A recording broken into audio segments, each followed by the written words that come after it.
এমন করে তাকায়, তখন আমি নিজে ভাবি যে কেন আমার সাথে এমন করে তাকায়, যে লোক এত ভালো চোখে দেখতো। তো একদিন হঠাৎ করে বলে, ভাবি আপনার চুলগুলো অনেক সুন্দর, ঠোঁটগুলো অনেক ভালো লাগে, বুকের ফিগারটা অনেক ভালো লাগে, এরকম একটা লোক পাইলে, জীবনসঙ্গী বানাইলে তার লাইফটা অনেক সুন্দর হবে, ভালো হবে। সে অনেক প্রশংসা শুরু করলো আমাকে। তাই বললাম যে ভাই এগুলো বলেন না। তেমন করে বলার পর তো বলছে, সিরিয়াসলি সত্যি আমি তোমাকে বলছি, তোমার বুক, তোমার চুল, হাসি, ঠোঁট সব কিছুই অনেক সুন্দর লাগে আমার। তো যদি কিছু না মনে করো তাহলে একটা কথা বলতে পারি? হ্যাঁ বলতে পারেন। তো একদিন বলে যে তুমি, তোমার কাছ থেকে আমি টাকা পাই অনেকই, তো তুমি আমার রুমে একদিন আসো, আসলে টাকাটা শোধ করে, টাকাটা আর আমাকে দিতে হবে না। তখন আমি আমি বললাম যে আচ্ছা ভাই, আমি একটু ভাবি, তারপর আপনাকে আমি জানাই। তো এমন করে আমি ভাবতে ভাবতে আমি বললাম যে আমি বাড়িতেও টাকা যেতে পারতেছি না, আমার জামাইকেও বলতে পারছি না, আমি আর কী করবো। একদিনই তো ব্যাপার, থাকলে কি সমস্যা যদি আমার টাকাটা শোধ হয়ে যায়। তখন আমি গেলাম, না কিছু ভেবে আমি গেলাম। যাওয়ার পরে তার কাছে আমি থাকলাম, থাকার পরে বলে যে ভাবি, এত সুখ পাইছি আমি কখনোই পাই নাই, এরকম সুখ পাবো আপনার কাছ থেকে। তেমন করে আমাকে বললো, বলার পর বলছে আর একদিন কি চেষ্টা করা যায় না। তেমন আমি বলছি যে সেটা আমি পরে দেখবো, এখনকারটা তো শেষ, আমি এখন আসি। তেমন করে 2 দিন 3 দিন 4 দিন আমাকে যাওয়া আসি করতেই থাকলাম। থাকার পর হঠাৎ করে একদিন আমার জামাই আমার দিকে ফলো করে। সে বলে যে এ এত টাকা পয়সা কিভাবে নেয় আর কিভাবে কি করে, এর মাথায় মানে এই চিন্তাটা ঢুকলো যে টাকা কি আসলে বাড়ি থেকে নেয় নাকি আর কারো কাছ থেকে নেয়। তখন পাশের ভাড়াটিয়া এই ভাইয়ের সাথে আমার ভালো সম্পর্ক দেখে, তার সাথে আমি চলাফেরা, তারপর কথাবার্তা অনেক মানে মিশে গেছে তার সাথে, অনেক ঘেঁষাঘেঁষি দেখে, তার অনেক মাইন্ডে লাগছে। লাগার পরে সে বলছে, আচ্ছা ওই শাহিন ভাইয়ের সাথে তোমার কি এমন সম্পর্ক, এত ঘনিষ্ঠ কেন তোমার সাথে? তো আমি বলছি না কিছু না, এমনিতেই পাশে থাকি, যেহেতু এক বাসায় থাকি, এই জন্য আর কি ভাই বোন সম্পর্কে চলি। তেমন করে ওর কাছে পাশ কেটে গেলাম। যাওয়ার পর সে বলে আচ্ছা ঠিক আছে। তো হঠাৎ করে একদিন এমন করে আমরা চলাফেরা করতে করতেই আমার স্বামী একদিন বাসায় এসে লাঞ্চের টাইমে আসার পর সে বলে, আমাকে খোঁজাখুঁজি করছে, দেখছে যে আমি দুপুরের টাইমে আমি গেছি কই, সে আমাকে দেখতে পারলো না।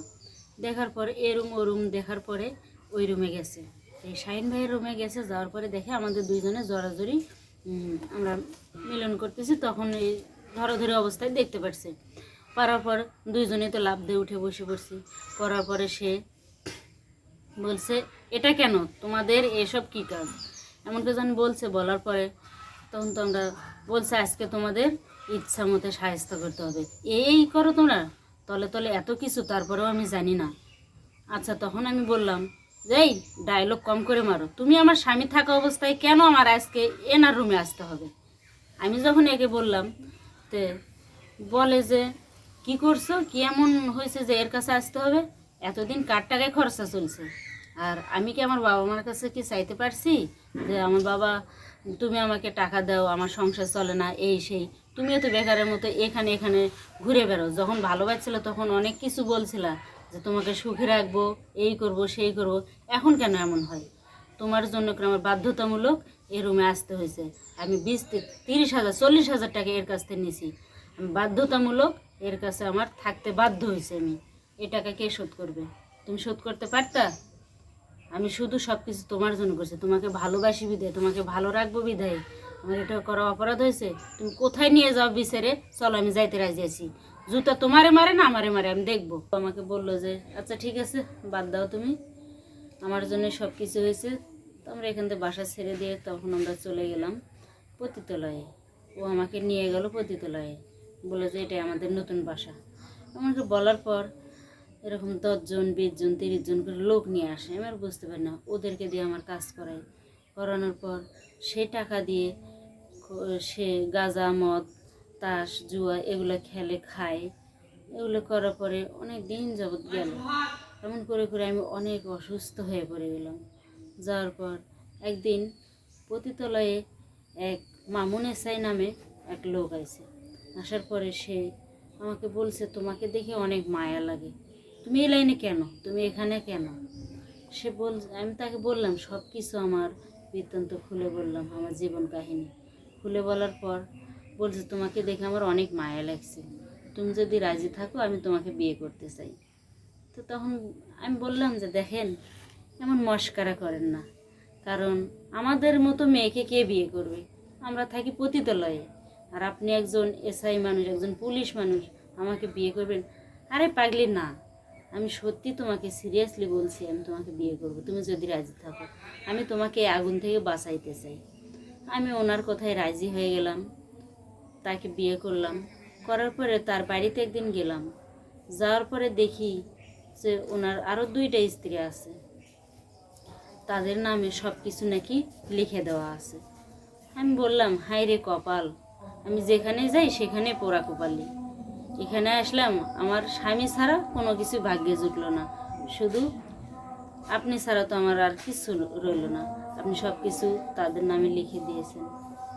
তো দিয়েছে তো কী হয়েছে? ও আমাকে বলে, দিয়েছে তো কী হয়েছে, আমি তো আছি, আমি যে এতদিন আছি তোমার কোনোটারই অভাব হবে না।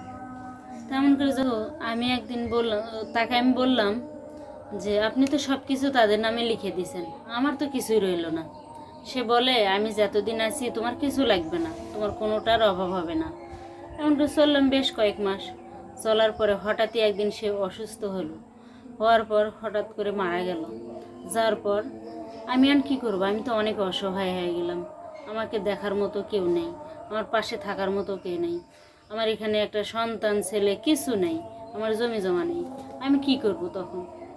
তখন আর 2 স্ত্রী যা আছে, আমার বড় সতীনেরা, মেজ সতীন 2জন আছে, তারা এসে বলে, এই ম্যাগি এখন কেন, কাকে নিয়ে তুই থাকবি? আমাদের ভাগ তুই নিয়েছিস, আমাদের স্বামীকে নিয়ে খুব অহংকার করছিলি, এখন কাকে নিয়ে অহংকার করবি? এমন করে যখন বললো, তখন আমি বললাম, বাবু তোমাদের কাছে একটু আশ্রয় দেও, আমার কিছু লাগবে না, আমাদের কোনো সম্পত্তি লাগবে না, আমার তোমাদের শুধু আমি খেজমত করে যাব। কিন্তু অনেক কাকুতি মিনতি করলাম, সে কিছুতেই মানলো না। তারা আমাকে চুলের মুঠি ধরে ঘাড় ধাক্কা দিয়ে ঝাড়ু দিয়ে পিটে আমাকে বের করে দিল। আমি তখন বাধ্য হয়ে ওখান থেকে চলে আসলাম। আমি রাস্তায় রাস্তায় ঘুরে ঘুরে বেড়াই, আমি কি করব, কোথায় যাব, কি খাবো? আমি তো সব কুল হারাই ফেললাম। আমার বাবার বাড়িতে যাইতে পারলাম না, আমার স্বামীকে ছেড়ে আসলাম। আমি এখন পথ হারায় পাখি হয়ে ঘুরে বেড়াচ্ছি রাস্তায় রাস্তায়। আমি এখন বনের জঙ্গলের পাগল ছাড়া আর কিছুই না। এভাবে বন জঙ্গলে ঘুরে ঘুরে বেড়াতে বেড়াতে এমন করে আর কতদিন চলা যায়? তখন আমি বললাম যে না, আমি আগের জায়গায় ফিরে যাই। আগের জায়গায় ফিরে গেলে ভালো থাকবো, টাকাও পাবো, অনেক ভালো থাকতে পারবো। তখন আমি আবার আমার আগের জীবনে ফিরে গেলাম, আমি পতিতালয়ে। এই আমার কাহিনী।